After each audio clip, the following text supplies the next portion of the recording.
This podcast is sponsored by AngryMarks.com. Visit our website today to listen to this and many other great podcasts, and also catch up on the latest in pro wrestling and mixed martial arts news, information, and commentary at www.AngryMarks.com. You can also download our podcasts on iTunes, keyword Angry Marks. Thank you for listening, and enjoy the program, courtesy of AngryMarks.com. First of all, we're going to talk a little bit about the wonderful world of wrestling today, or the lack thereof, that is. And I've got a little bit of listener email that I want to share with everybody. I wrote a couple of articles this past week on AngryMarks.com that apparently one of them was somewhat controversial, so we'll discuss that a little bit. We're also going to hear from our good buddy Lance Storm and his opinions on the state of wrestling in the world today. Killer Kev, why don't you get us started with that? All right. Well, just today, Sunday, September 30th, Lance Storm just released some new commentary on his website with the title of "What is the Hell is Going On?" Lance starts out his commentary, "If I can be serious for a minute, I think the wrestling business has lost its collective mind. I'm a huge wrestling fan. There is 6, soon to be 7 hours of pro wrestling programming on TV each week, and I can't stand any of it. I think the last thing I saw on TV that I liked was CM Punk's title victory over John Morrison on ECW TV 3 weeks ago. That is not to say there hasn't been anything good on the shows. There may well have been, but the whole of the shows has been so asinine, I've either stopped watching it or turned it off early after regretting tuning in." All right, so Lance Storm's going to weigh in on each of our 3 WWE shows, as well as TNA Impact, I believe. And he had some valid points, I think, about Raw and SmackDown and ECW, but as valid as some of those points may have been, I do question a lot of what he said about SmackDown because, well, I'll tell you what, I'll let you go ahead and share, Kev, what he said about SmackDown first of all, and then I'll go ahead and pick that apart. He said, SmackDown is also in horrible... I'm sorry, let me look at that again. It's late here, folks. He says, "SmackDown is also in a horrible slot being on early on Friday nights. My kids are still up and they hate wrestling, so I have to record it in hopes of watching it later. Sometimes I can manage, but lately when I've watched it, I see Jamie Noble chasing a leprechaun, acting like he's Eugene's dumber redneck cousin. The Teddy Long Crystal wedding was horrible. Wrestling weddings are bad enough when they involve over characters you give a damn about.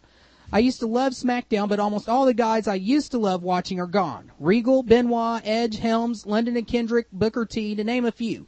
Maybe I'll be able to get back into SmackDown now with Ray and Taker back, but it's been so bad of late I've got out of the habit of watching SmackDown."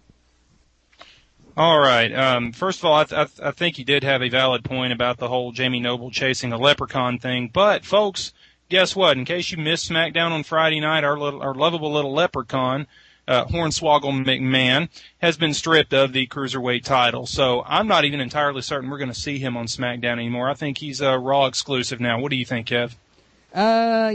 Pretty much my opinion is that he's going to be on Raw, and they're going to use him as a McMahon character. Now, there's a lot of people on the internet, and there's especially a lot of people on wrestling radio and podcasts who just can't wait for Hornswoggle to be gone. They think Ken Kennedy is going to completely demolish the poor little leprechaun on Monday when he comes back. What do you think? Yeah. Well, yeah, I think so too. And there's a lot of speculation as to some kind of a swerve on this whole angle anyway, that Ken Kennedy will wind up being Vince's son. Something about switch DNA or something like that. I mean, after all, Hornswoggle does pop up at the most inopportune times for other people, does he not? He does. I mean, he's the little guy that likes to piss in everybody's Cheerios, so I wouldn't, leprechaun tricks, I wouldn't be surprised if that's the way this thing turns out. But here's my thing about SmackDown and Lance's opinion of it, if you will. My problem with it is he prefaced everything he said about all 3 shows by saying, wow, I haven't tuned in for a while, and when I have, it hasn't been for really long enough to get an essence of the show because I've regretted doing so. All right, Lance, well then tell me this. If you don't tune in for very long to these shows, then how is it you have such an extensive and exhaustive opinion about them? I mean, he talks about SmackDown, he talks about its bad time slot for him, and I don't know what the time slots are in Canada, but I find it kind of funny that here he is a wrestling legend and his kids hate wrestling. And that's his excuse for not watching SmackDown. But here's my thing. He talks about SmackDown and goes on and on about it, but he never even mentions the Matt Hardy MVP angle. Now, to me, that is the best angle going on wrestling television today. And if you talk about the show that's on and don't even mention that, then you don't have an informed opinion about it. Ooh, that stings. Yeah, so that's my thing. So, Lance, why don't you try watching a show if you're going to write about it? Your credibility, in my mind, is on the line here, bro. So, anyway, I've done a State of SmackDown address here in the last week or so, and I think SmackDown's actually a pretty good show right now. You're right. My thing is, I understand that they moved a lot of the talent off for the draft this past year, and at the time I thought, wow, SmackDown's about to get totally buried. I really thought it was going to wind up being the C show behind ECW, and really the main basis for that thought was they just moved Benoit over to ECW, so they must be really about to build up ECW.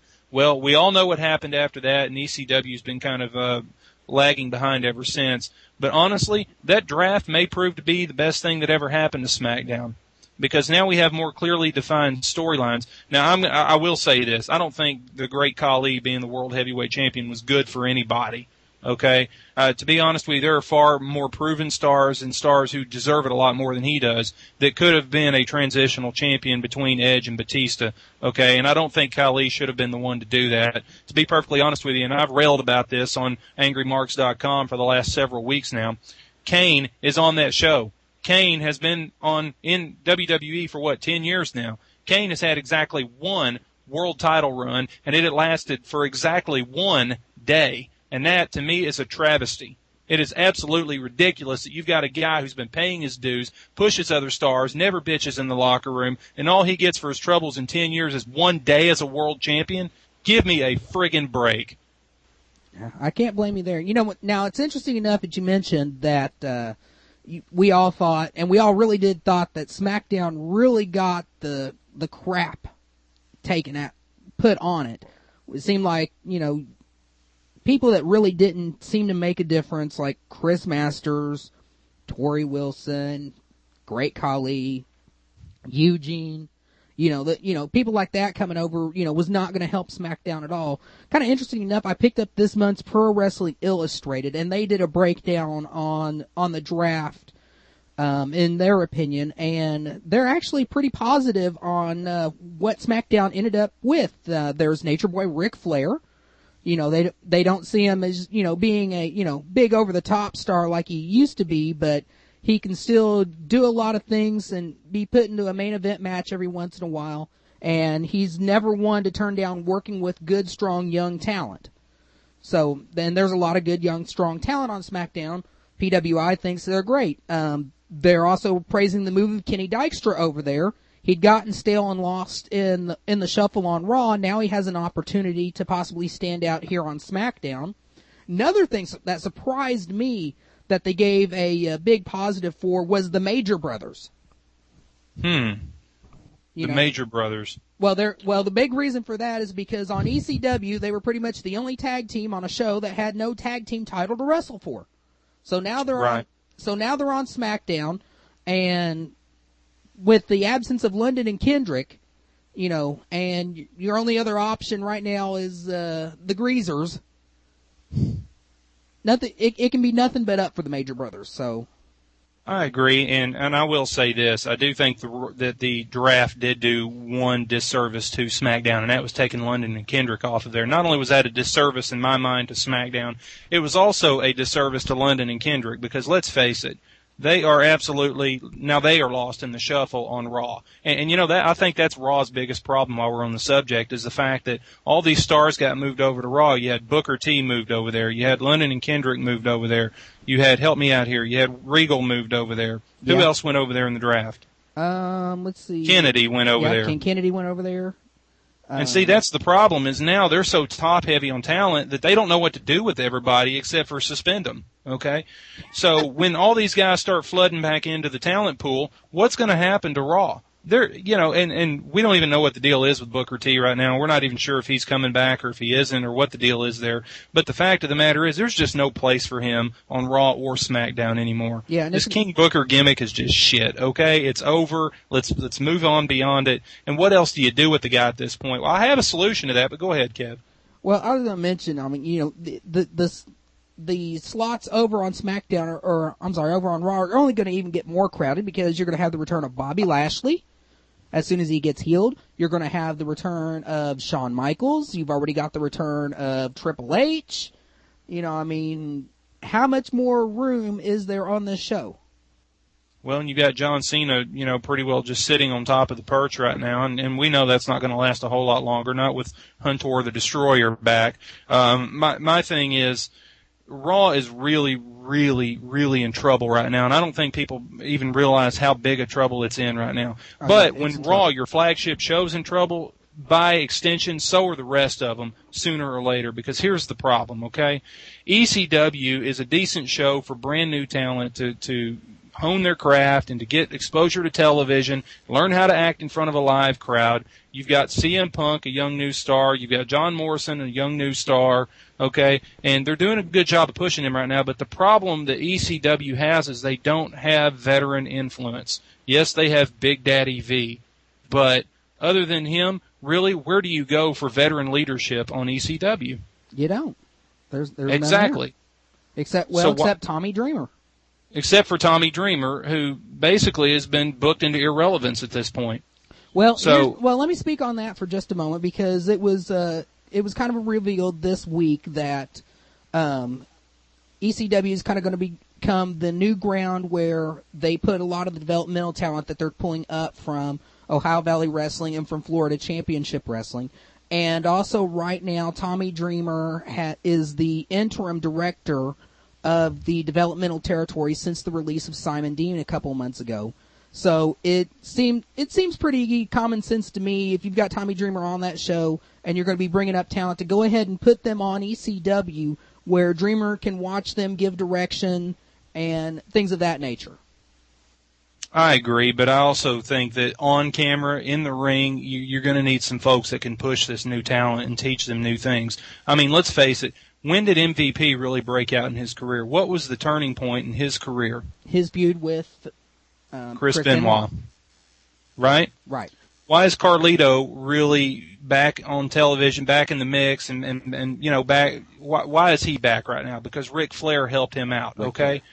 And we can still argue that he's not a great wrestler, but, I mean, he's in meaningful feuds again because of Ric Flair. Right. The point is you need veteran leadership to help these new guys learn the ropes, to learn the business, to respect the business, more importantly.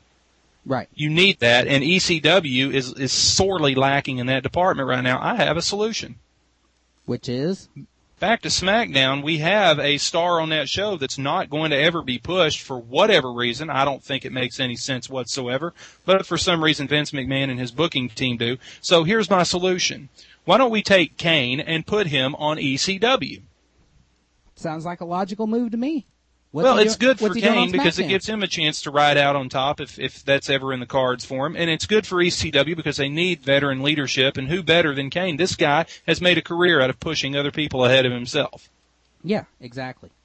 So my thing is, I think those young stars could use somebody like him. And let's face it, they're on Sci-Fi Channel, and who would fit better than the Big Red Machine?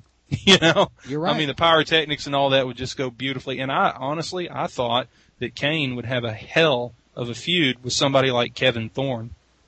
He possibly could. There are all sorts of possibilities for an angle like that. So, as far as SmackDown is concerned, it's got some good things going for it. It really does.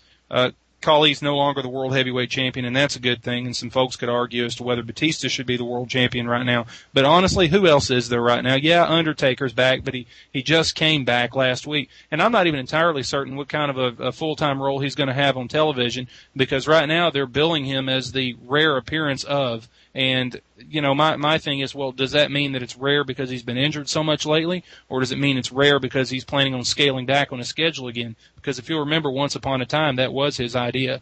Well, as to the future of The Undertaker, I just saw some news this evening. It said for Cyber Sunday, the planned match is going to be Batista, Kane, Rey Mysterio, and Undertaker in a four-way bout for the title.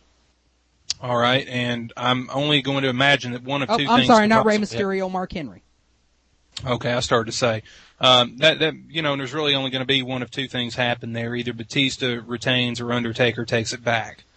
Yeah. I don't see Mark Henry carrying the World Heavyweight Championship. And who was the other one you said was in that match? It was. Let's see. We said Batista, Undertaker, Mark Henry, and Khali. Oh, and Khali. Yeah. Okay.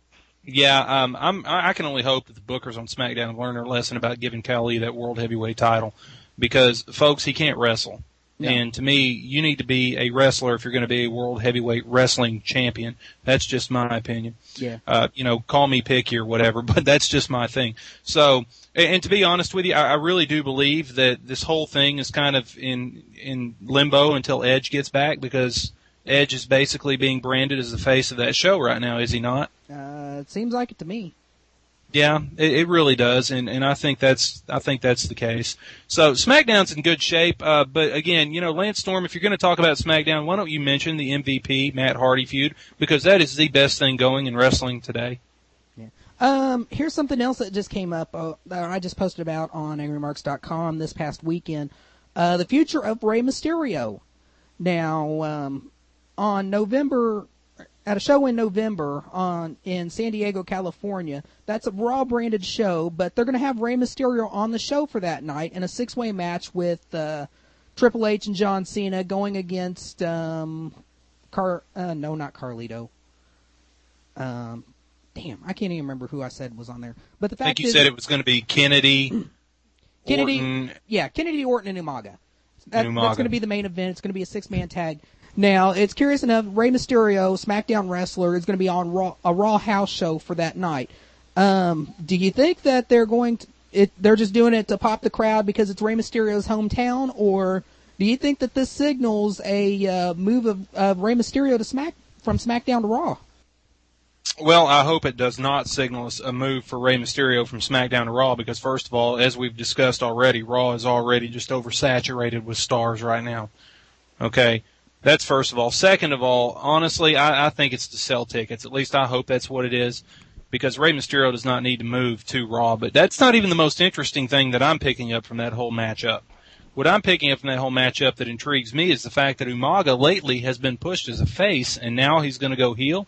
Well, with the return of Triple H, he immediately flipped back to heel, and Triple H destroyed him, and it's going to be Umaga versus Triple H at WWE No Mercy. So pretty much what they're playing on is Umaga doesn't pick any sides. Umaga just pretty much works for Umaga. So let me see here. Umaga is going to be, well, and apparently so does Triple H, but we'll get to that in a minute. So apparently we've got Umaga versus Triple H. That sounds to me like we'll be wishing Umaga the best in all his future endeavors pretty soon, because I really think they're going to bury him in this match. What else could they do with Triple H on the other side of that? Well, honestly, I'm not sure what their plans are at this point. It's pretty ambiguous for WWE these days. Well, and anybody who's watched Raw lately knows that, because that whole show, I'm having a hard time figuring out what the hell is going on right now. To be honest with you, Raw needs a shake-up. It needs some kind of a jolt, and if that means Randy Orton winning the world title, then fine, win it, okay? I don't like Randy Orton. I think he's a dickhead, personally and professionally. And I don't want to see him ever carry a title, but Raw needs something to happen that's different. They really, really do. And it's not John Cena's fault, okay? I'm not blaming John Cena. I'm not one of these John Cena sucks kind of guys. I like John Cena, and I think he brings a lot to the table. I think he's a very entertaining star. I really do. And I honestly believe his wrestling has gotten loads better in the last year. But the fact is, he's been in every meaningful feud he can possibly be in at this point. And I think he needs some character rehab. Yeah, he may be, if anything, just off some TV for a while. I mean, he's carried the title for a year straight, which means he's been on TV for 52 straight weeks. Well, not only that, but he's carried the title for all but 3 months of the last over 2 years now. Yeah. So, So he's shouldered the burden, and he's been there when other people haven't. Triple H went down, Shawn Michaels went down, Edge is gone now. Bobby Lashley's down, and there's John Cena still standing tall, and the guy's not so much as tweaked an ankle. First of all, and people, and by the way, that speaks to his physical conditioning, I believe, as well as his heart as a champion. No doubt. Yeah, John Cena's hung tough when other people weren't able to, okay? So I don't want to hear anybody say, well, John Cena uses steroids, because let's face it, folks, we can tell who uses steroids. They're the people that are injured all the time. Yeah. And John Cena's not been injured. I don't know that he's been injured in his career, has he? I don't ever remember major injury. Maybe early on, when he was still on SmackDown. Right, when he was still learning how to wrestle. Yeah. Yeah, but this guy's literally, and I'm going to tell you, I still believe we're all the way to October almost now, and I still believe that the match of the year was that hour-long match that he put on with Shawn Michaels on Raw. Oh yeah, that was when was that, March or April? That was definitely his proving point match. If there was any doubt from that point on as whether or not he was truly a viable star, a strong wrestler you can put your title on, who you can put a whole show on, that match right there proved it. Well, and from a technical standpoint, and yes, I'm using the word technical wrestler and John Cena in the same sentence, okay? From a technical standpoint, that was an outstanding match by both men. And it was kind of funny because as I remember in that match, John Cena was the one doing most of the technical wrestling in that match, and they had done sort of a role reversal. Yeah, they did. Shawn Michaels was the one trying to do the brawling, which for a man his size is not a smart thing to do. But he was the one doing the brawling, and Cena was the one doing the flips and arm drags and arm bars and leg locks and all that other business. Yeah, that definitely just goes to show you how far Cena's come from his days of opening his matches with a crappy rap limerick of some sort and pumping up the Reeboks there. Yeah, he's really come a long way, and I think he's a viable champion. But at the same time, I really do think that Raw, more than anything, needs to figure out a way to use some of its other stars. And if that means him, putting somebody else over for a change, then that may be what they need to do. Well, I don't see a title change coming at No Mercy because I believe I also read a spoiler, oddly enough, came from Roddy Piper. And I'll talk to you about that in a second. Roddy Piper was doing a convention in Atlanta this weekend, and talking to some of the fans, he let loose that at Cyber Sunday, it's going to be John Cena versus Randy Orton again, and the fans get to pick the special referee. And he said that the choices are going to be himself, Stone Cold Steve Austin, or Mick Foley. And honest to God, he said that if any fan voted for him to be involved in another WWE match right now, he would personally come to their house and kick his ass. So Roddy's not even very high on it right now. No, so I doubt Roddy's going to be. Well, he's still recovering from his cancer, so. Well, then why would he even allow his own name to be put up there? Well, because WWE pays him for it, and USA wants big names mentioned, so. So the Hot Rod lends his name to it every once in a while, so. Well, and let's break this down, okay? Stone Cold Steve Austin's the one that keeps popping in every time they need a special referee for something. I mean, he was a special referee at WrestleMania for the whole hair versus hair match with Vince and Trump. Yeah. And can I call him Vince? Because apparently everybody else can these days, by the way. Sure. But the other thing is, Mick Foley, he's wanting to come back full time. Mick Foley wants back on the regular active roster, and Mick Foley wants to compete on a full-time basis again, and Vince McMahon, word has it, won't let him because apparently Vince's idea, and I think he's got Hunter whispering in his ear on this one, apparently their whole take on it is, well, you don't connect with the fans anymore. Well, I don't think it's the fact that, well, that may be what they're thinking. My problem wouldn't be connecting with the fans because obviously Foley can connect with the fans. That's not the problem. The problem is Foley is beat the fuck up. Well, sure he is. He's got brain damage. But you know what? The guy comes back once or twice a year and puts on some freak matches. I mean, he's still doing it. I mean, and once or twice a year, okay, I can deal with that. That's fine.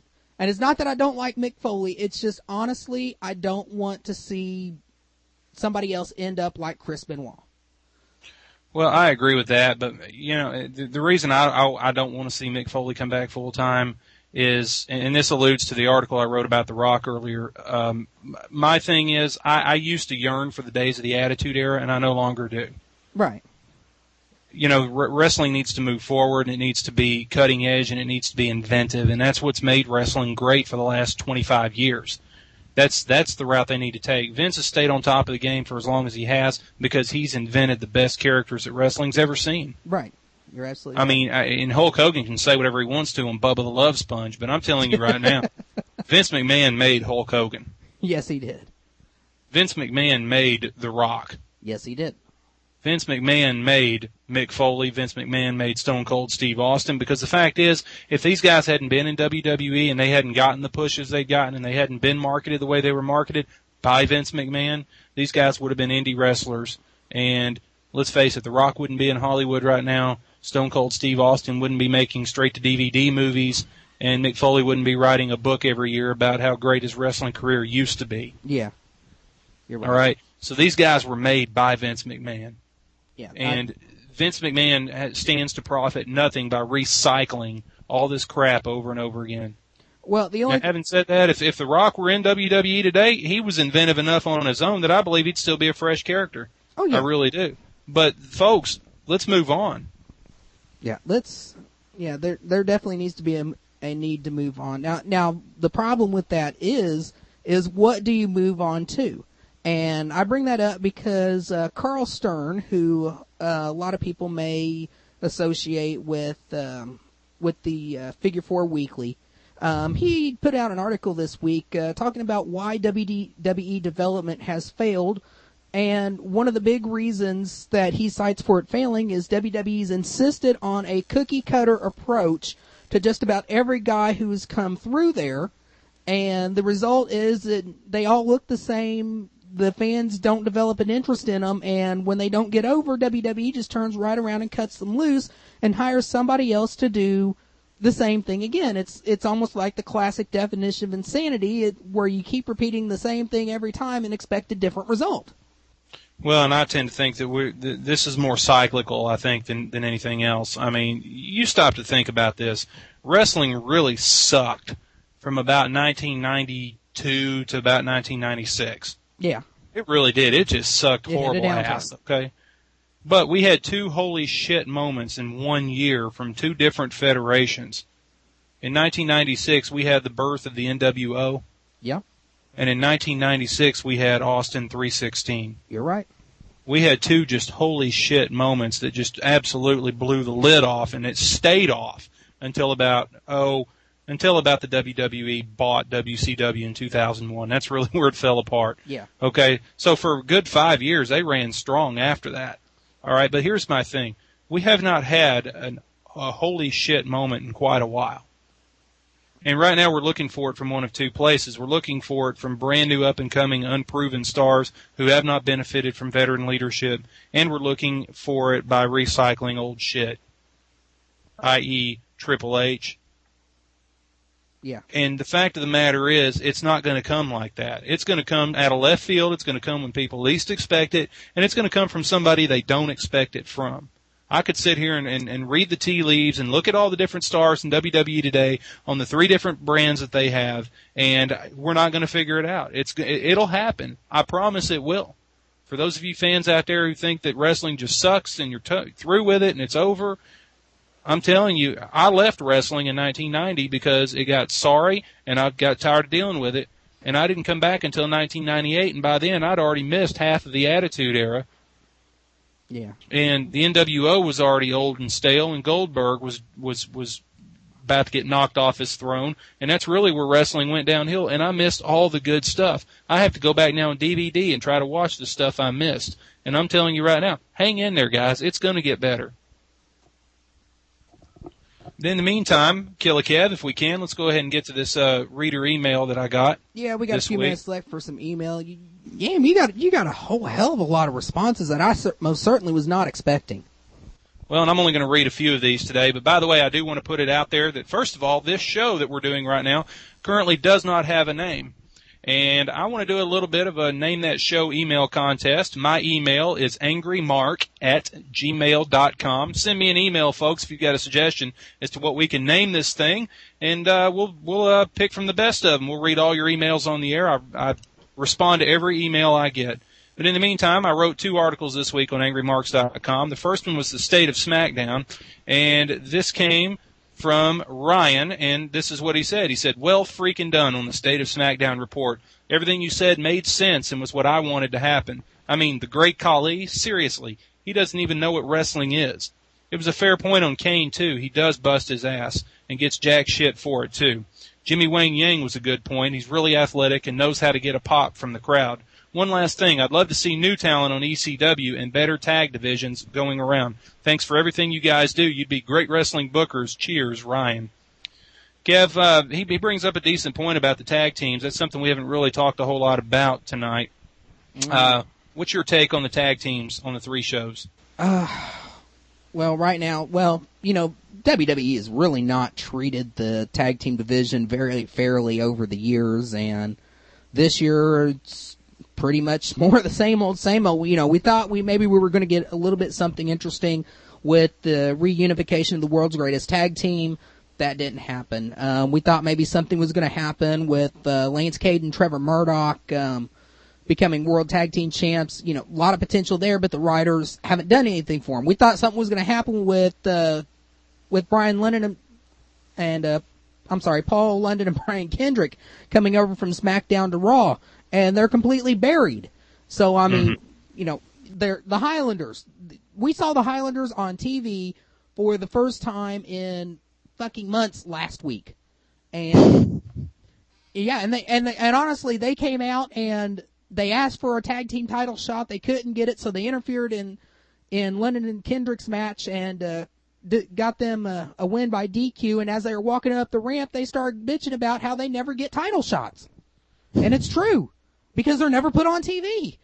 You remember when the Highlanders first came on? What was that, a year and a half, 2 years ago almost now? Yeah, about a year and a half ago. Remember when they first came on for weeks and weeks before they came on? Yeah. They did video packages on these guys, kind of like they're doing with this Jesse and Festus thing over on SmackDown right now. Oh, holy shit. And what did that turn into?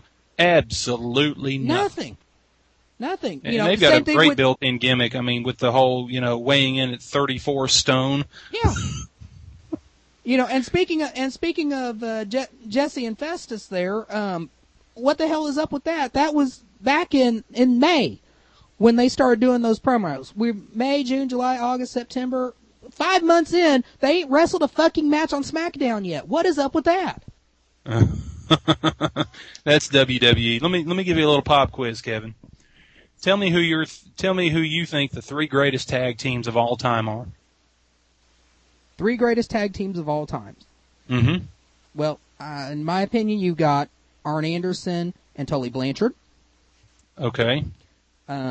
You've got, let's see here, Doom and the Road Warriors. And the Road Warriors. All right. Now, what federation were Arn Anderson and Tully Blanchard best known for wrestling in? NWA, WCW. All right. How about Doom? NWA, WCW. And what about the Road Warriors? NWA, WCW. Although, to be fair, they also did more than their fair share in AWA and WWF as well. Okay, but primarily you think of them in terms of NWA and WCW. Exactly. All right, Kev, let me give you 3 teams that I think bear mentioning also when you talk about your all-time tag teams, okay? Okay. First of all, you have Harlem Heat, Booker T and Stevie Ray, and they wrestled in WCW. What about the Steiner brothers? They did a lot of time in WWF, but they really started to make their impression in WCW. And even before that in UWF and Mid-South Wrestling. Yeah. So you have the Steiner brothers who really built their reputation as tag team stars in WCW and the territories they worked in before that. Right. Okay. And another team would be the Outsiders. Now, to be fair, Nash and Hall did wrestle in WWF before going to WCW. Right, but they were... Because of the NWO angle, they made their name as a tag team in WCW, did they not? They did. All right, so here's my point. The WWF has never been well known for pushing tag teams. It's just not their thing. At least not since Vince McMahon Jr. has taken over. Well, yeah, since the early 80s. I mean, it's just not been their thing. And so I don't know why we expect it to be any different these days. Now, here's my question. If they're not known historically for being a tag team federation, if they're not known for really giving much of a shit about tag team wrestling as a federation, then why do they have not 1, but 2 World Tag Team Championships? Because they merged 2 companies and they just couldn't really settle themselves on unifying that title. But the fact of the matter is, they have 3 world titles, which honestly I think 2 would suffice, because they've got a lot of stars that need singles pushes. Yeah. They have 2 mid-grade titles because they have a lot of stars that need mid-card pushes. Yeah. They don't have a lot of tag teams that need a push. No, they don't. So I don't understand the purpose of having two. They only have 1 cruiserweight title. Yeah. There's only 1 women's championship, and frankly, there's more women than there are tag teams. This is true. Of course, true. Granted, the women are mostly there for eye candy, and I get that. But I could make a stronger case for them needing 2 women's titles, 1 for each of the 2 major shows, than I could for them having 2 tag team championships. Well, I couldn't do that because there's only 1 show the women actually wrestle on. That's true. And the thing is, the team that currently holds the WWE Tag Team Championship, they're not even a tag team. Well, they're 2 singles wrestlers that are currently in a singles feud, and this is just a way to keep heat on the feud right now. And for a while there, I believe that whole thing came about as a way to protect MVP from having to actually wrestle a whole lot while he was going through his medical issues. Yeah, well, that's not uncommon for WWE to do. Now think on the WWE side for tag teams. Who are some of the best WWE tag teams that have represented a division? I'll throw one out for you. Mick Foley and The Rock. Yeah, the Rock and Sock connection, absolutely. And let's face it, that was a gimmick also because those 2 guys were primarily singles wrestlers. But it was a great gimmick, the Rock and Sock connection. I used to love the promos they would cut where Mick Foley would say the Sock and Rock connection, and the Rock would get halfway through a sentence before he'd stop and, what did you just say? And then, they would cut, and then Mick Foley would steal his catchphrases, and The Rock would pretend to be pissed off about that. It was just comedy gold. It really was. I'll go back even further. How about this for a tag team? Back in the 80s, the Killer Bees. Do you remember them? Oh, the Killer Bees were awesome. Absolutely. They were completely... That was the best damn gimmick. Let's go under the ring and put on the masks in the middle of the match, and then they can't figure out who the fuck we are. It was beautiful. I used to love the Killer Bees, man. I used to watch that every Saturday night. But the thing is, it never went anywhere, and that's WWE/WWF's track record with tag teams. So I think Ryan brings up a good point here about them not pushing tag teams. Well, Ryan, I got news for you, bro. I wouldn't expect it. No, and here's the bottom line on WWE. If you've not been paying attention for the last 27 some years, pretty much the way things work in the tag team divisions is they either throw 2 singles guys together and eventually they break apart and feud, or they take a good tag team, they put them on a good run, and then they break apart the tag team so the partners can feud. Like Eminem.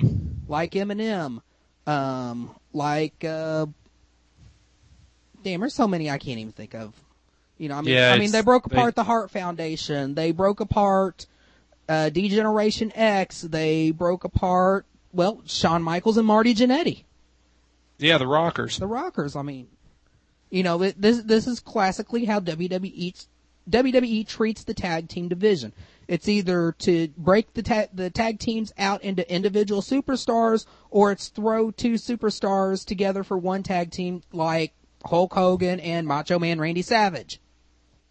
Well, and to me, what it mostly is when 2 guys show up on the scene in WWE as a tag team, and that's their first exposure to the big time. To me, it's almost like Vince's whole attitude about it is, all right, these guys are a tag team. We're going to push them as a tag team for right now, but what I'm really doing is I'm looking to see which one of them is going to make the cut. Because usually what ends up happening is sooner or later, the one that doesn't make the cut is the one that ends up getting cut, and the other one goes on to single stardom. Let me give you an example. The Rockers, for instance. Yep. Shawn Michaels went on to multiple WWE World Heavyweight Championships, and where did Marty Jannetty go with his career? He buried his head in a bag of dope. Down the shitter. All right, let's look at, I hate to even bring this up, but how about the Spirit Squad? Spirit Squad, they cut one out of the herd and sent the rest to OVW. Yeah, and about half of them are kind of gone now, too, so. Exactly. And then we had Eminem. Mm-hmm. We had Mercury and Nitro. Yep. He figured out which one he thought he could sell tickets off of, and the other one went straight down the shitter. Well, I think the more problem with that was Joey Mercury just could not keep himself clean. Once again, it's a drug issue that really broke that up. Well, yeah, I guess so. But my point is that's what it just seems like that's what Vince is doing with tag teams is he's bringing them in, and if he doesn't think he can use either one of them, then he just sweeps the whole team under the rug and moves on. Yeah, pretty much like the Heartthrobs. Exactly. So, Ryan, I hate to say this to you, brother, but Vince doesn't give a shit about tag teams. No. That's just how it is. And I think tag team wrestling is entertaining, and I think it requires a whole different strategy. It does. And, it's just not Vince's thing. He doesn't think it sells tickets, and I disagree, but I'm not the billionaire. Do you realize that we just spent almost 8 minutes giving exposure to WWE tag teams, and that's more exposure that the tag teams have gotten than they have on WWE programming in a month? Yeah, exactly. That's pretty bad, Vince, isn't it? I wish Vince would listen to this show, to be honest with you. Anyway, I also have an email here from Mike, and Mike says, "Hey, Nikes, great column. I must agree on a lot of this stuff." He's referring to the SmackDown column. "I love the MVP Hardy angle, and I hope maybe this gets pushed to at least Survivor Series, if not either Royal Rumble or No Way Out. I would say WrestleMania, but that's too far off, and they need somebody to compete in Money in the Bank. And while I'm not a fan of Batista, I'd rather see him with the title than Rey Mysterio, and I can see WWE doing Batista-Rey at Cyber Sunday, since the fans pick the matches. I'm also sort of happy to see Undertaker and Mysterio both back in the ring." Now, Mike, you and I happen to share an opinion, and we may be the only two people in the entire wrestling world who think this, but we agree that Rey Mysterio is not a heavyweight and therefore should not be World Heavyweight Champion. Kev, I know that picks a scab with you, buddy, but that's just my take on things. No, that doesn't pick a scab with me because, Rey Mysterio is just not big enough to be competing in that level. No, he's not. And we have a match coming up, by the way, this coming week on SmackDown, and it's Rey Mysterio versus the Great Khali. Yay! Hopefully one's this 7'3" and the other's 3'7". I mean, give me a break. Hopefully this is the blow-off match, and they're done with I this. hope so, and I hope Rey finds a way to win it, and Khali just, his ass needs to go to OVW. That's just my opinion. Well, actually, Khali should be on his way out here shortly because I did read something about how he's going to be going back to India to work on a movie. Work on a movie in India, huh? Yeah, basically it's the basic synopsis of it is there's a group of people in peril, and the Great Khali is their big giant hero. Oh, he's going to play a good guy in the movies. Yeah, Khali is just completely over in India and Southeast Asia. That's where he got his start from. He pretty much came up as a babyface in India, so he's very loved over there. And then he spent several years in Japan and Mexico as well. So we may shit on him here in the United States, but honestly, around the globe, he's well known and he's well liked. Well, I hope he goes and has a successful movie career in India, because I don't want to see him back in an American wrestling ring, to be honest with you. But anyway, yeah, I think that expecting, the MVP Hardy angle to go all the way to WrestleMania next year may be a little much to ask, especially since it's been going on for several months now already. Now, having said that, I think it's the best angle in wrestling right now. I think it's beautiful that they have them, and we've seen this before, where you have two singles guys competing over a singles title, wind up being thrown into the mix as tag team champions. We saw that earlier this year with HBK and John Cena when they were the World Tag Team Champions while they were feuding over the WWE title. Mm-hmm. So it's not a new concept, but the way they're pulling it off is beautiful. For those of you who didn't see SmackDown this past week, by the way, MVP decided to do his MVP VIP lounge this time, and by the way, they've got a neat little thing going on with that interview segment. I love the velvet rope and the bouncer standing there checking a clipboard. That is good. That is beautiful. And then Matt Hardy always comes out and screws it up for him, Matt Hardy this time came out with a bottle of Cristal and gave it to MVP, and he just goofed on him the entire time. He said he wanted to propose a toast, and he proposed a toast to the most egotistical, unbearable man this planet has ever seen. And then he promptly booked MVP in a match with, I believe it was Kane, wasn't it? I've not even had a chance to watch SmackDown this week, so... Who promptly squashed him. I mean, it was beautiful. So, anyway, this I just can think only get better.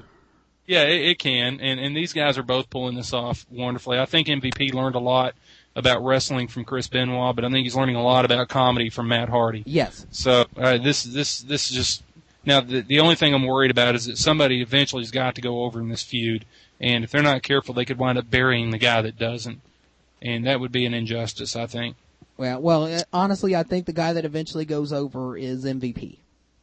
Yeah, I think so too, which really sucks because you've got built-in potential for a great WrestleMania match with Matt Hardy and Edge. Yeah. I really do believe that. And at first I thought that's why they were pushing Matt Hardy, because Matt Hardy getting a push is about as rare as Kane getting a push. Yeah. And I mean, he's finally up there competing for this U.S. championship. And honestly, he's been around a lot longer and he's paid his dues. I don't think it would hurt MVP in the long run if Matt Hardy went over in the short term. Possibly not. You know, maybe for a month or so, but ultimately I think for this section of the feud, I think MVP is going over, because what I'm seeing here is that they're putting MVP with proven stars who have proven talent, especially in certain areas, and MVP is learning and building off of that, and that's going to push him further and further on up the card. I agree, but Matt Hardy's still a young enough star, and he's still over with the fans enough that eventually he's going to need to pay off to his pitch too. Oh, the payoff. I mean, this guy's been toiling in the ring for 5-6 years now, and sooner or later they're gonna have to do something with him that's positive for his career also. And like I said, I think you've got a natural built-in feud between him and Edge. I remember when they were doing was it a ladder match earlier this year that Matt Hardy came out and just cracked all over Edge about his quote ex-girlfriend. Yeah. So there's still a lot of heat there that they could really use. And if Edge, and here's the other thing, if Edge is going to be the franchise player on SmackDown, and he's going to be the standard bearer for the future, then they're either going to have to turn him face or they're going to have to turn MVP face, because the fact is I don't know that a feud is going to work between two guys who do everything they can to get a win the cheap, easy way. Honestly, I just can't see Edge turning babyface. But MVP, he's young enough, he's fresh enough. He could become a babyface, if not for even just a short while. I think he could do that better than Edge. Well, the problem with MVP, though, is his entire character, his entire career right now is built on him being the cocky guy who's better than everybody and who can get over just by showing up. Okay? Yeah, but who else have we seen do that before? Steve Austin. Right. But he's no Steve Austin. I mean, I'm not willing to give him that badge of honor. No, okay? he's no Steve Austin. But then again, as young as he is in his career right now, Steve Austin wasn't Steve Austin either when he was Steve Austin and back in WCW. As a matter of fact, if I were to compare MVP at this point in his career to anybody, I would compare him to the potential of Rocky Maivia. Yeah, you're right there. I really think that the MVP is going to have to make the cocky work for him, and he's going to have to get the crowd on his side sooner or later. Oh yeah, and he will. But you just don't want to rush it. It can be on the slow burn. Yeah, exactly. Honestly, I would not mind if MVP continued out the MVP as we know him right now for the next, honestly, 2 or 3 years. Go ahead and let it burn.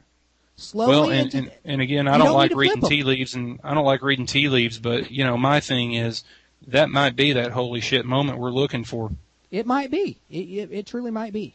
I think if there's 2 stars in the game right now that could possibly give that to us, it would be either him or Kennedy.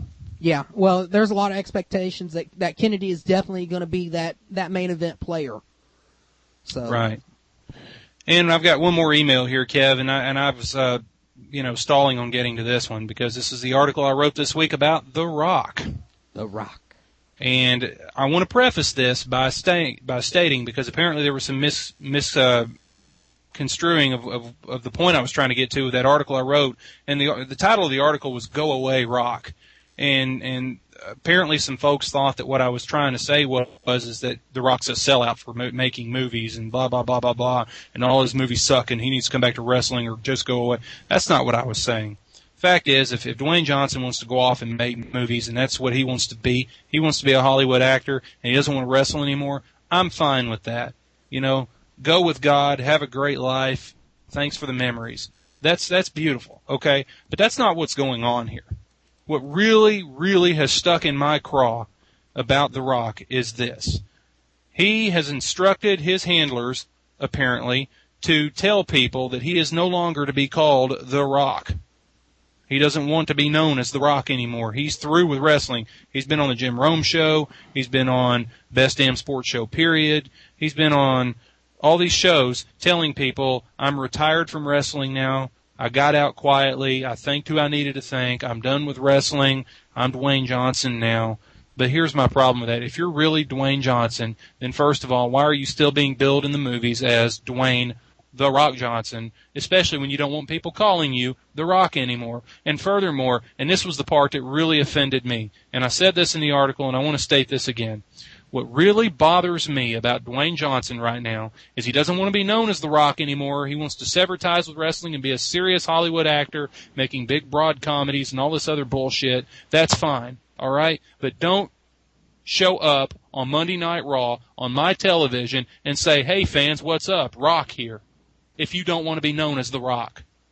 Either be The Rock or don't be The Rock, but don't be The Rock until it's time to come ask me to pay money to watch one of your shitty movies. Damn. Because the fact of the matter is, and I broke this down in the article, his movies have not fared well at the box office. None of them have. The one movie that's made the most money out of all of them, and this surprised me when I went back and looked at it, was the one movie that everybody thought was the worst movie they'd ever seen in their lives, and that was Doom. And I'm going to tell you something. I went to the theater and shelled out $9 to watch that movie back in 2005. I thought it was a bad movie then, and my memory apparently was a little short because I DVR'd the movie a few weeks ago and watched it again, and I got 15 minutes into it before I thought, oh, shit. This movie's bad. And I'm going to tell you something. It was a bad movie. Everybody thought it was a bad movie. I think Dwayne Johnson, if he had any integrity, would tell you today that he thinks it's a bad movie. His movie career is not going anywhere, okay? It's not. Don't come on Raw and beg me for money to go see your damn movies. Call yourself The Rock just to reach into my wallet and then tell people you don't want to be known as The Rock when you're not on TV. That pisses me off.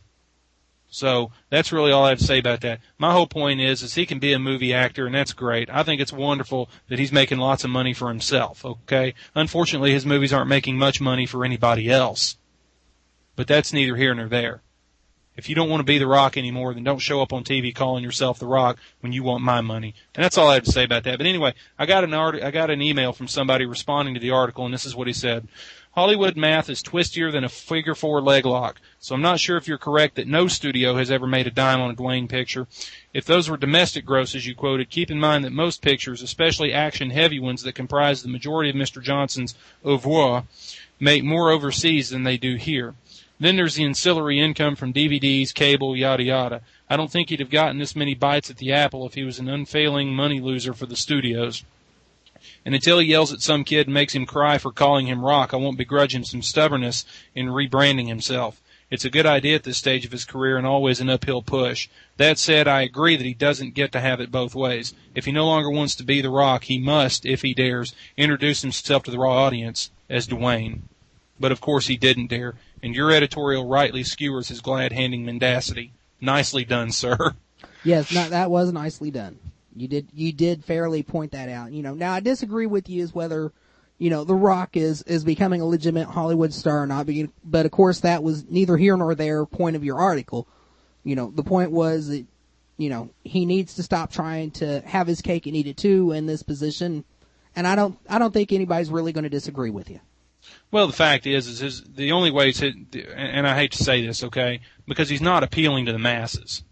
All right, he may be successful in that his movies, by the time you include international gross and by the time you include DVD sales and shit like that, he may be turning a few bucks on some of these movies, okay?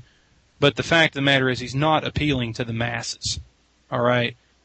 Well, housewives aren't beating down the door to go see his movies, and neither are small children. If he's going to sell a movie ticket, he's got to sell it to his wrestling fans first. Well, he has to.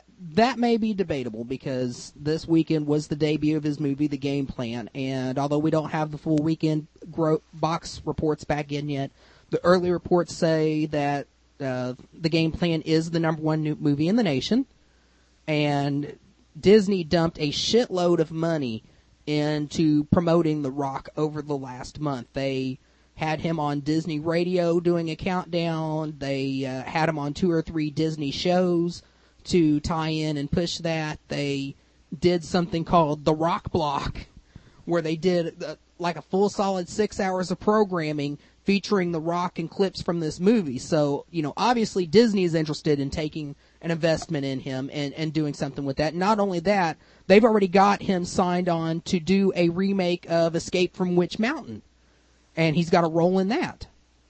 Okay, couple of counterpoints there to what you just said. First of all, they have him on what now? What was that called? They created a block of programming this past weekend called the Rock Block. Okay, so he's using the name The Rock to market himself. Well, I think that was more of a call by Disney because Disney is promoting this as Dwayne The Rock Johnson, and right, and they're bringing that up as much as they can. And even Disney knows that they cannot separate him from his wrestling persona if they want to sell tickets. I don't know if it's so much, they don't believe they can't separate him from his wrestling persona, but just capitalizing on just the basic premise that he is known as The Rock. That's right. And why is he known as The Rock? Because he's a 9-time world champion in wrestling. That's why. Now, the fact of the matter is, if he was going to be able to sell tickets on his own and not have wrestling help him do it, then why is he on Raw pandering for ticket sales? Okay, why is he still calling himself Dwayne The Rock Johnson? And apparently only he gets to call himself that. Well, he and Disney now. Well, that may have been, something else by Disney. But see, that's my thing. Even Disney knows that he has to be The Rock if they want to sell tickets. He has to. The fact of the matter is, he is The Rock, all right? That is what that's what he made himself. That's who he is. And he's pigeonholed with that whether he wants to be or not. And even he knows that, or he wouldn't have been on Raw Monday going, hey, fans, Rock here. Well, maybe, honestly, maybe he's come around to that revelation that, I'm not just going to be able to escape it like I thought. All right, now, let's make the next logical jump. I was waiting for you to say that, okay? If he knows that he can't escape that, then why not embrace it? Why doesn't he show up on a Raw once every year or two? Why doesn't he show up when they hit Los Angeles or when they hit Miami? They hit those towns every year. Why doesn't he show up? Why doesn't he just go in there, drop a promo, make the fans happy? I guarantee you he'll sell movie tickets if he does that. My thing is, I know he's never going to get in the ring and wrestle again, okay? I know we're never going to have The Rock back. I understand that. But my thing is, if you're going to want me as a wrestling fan to go buy your tickets, then why don't you show up and give me a little something in return? Right. I can't disagree with you there. I really think he's making a strategic mistake by not actually showing up and dropping a promo once in a while. And I'm not suggesting to get in the ring and wrestle. Hell, Stone Cold Steve Austin shows up once in a while. He'll drop a stunner on somebody, but that's about all he does, and folks still love him for it. Yeah. Nobody thinks that he's getting over like that. Folks still love Stone Cold. All he's got to do is just show up once in a while and say, hey, fans, what's going on? That's all I ask for. If you want to show up on Monday Night Raw and say, hey, fans, Rock here, do it in person. And quit telling Ben Roethlisberger not to call you The Rock if you want to be known as The Rock to sell movie tickets. I wonder if that's the little kid he made cry. Well, I don't like Ben Roethlisberger. I don't care for him as a football player either, but still, I mean, that was kind of a douchebag. That's what you call a dick move right there. Yeah. Okay. That is, you're right. So anyway, that's our email feedback for the week. I promise you, if you send me an email, it will get read on the air. I won't out you and embarrass you or anything like that. You won't get spammed by us. But I respond to every email, and I'll read it on the air if it's readable.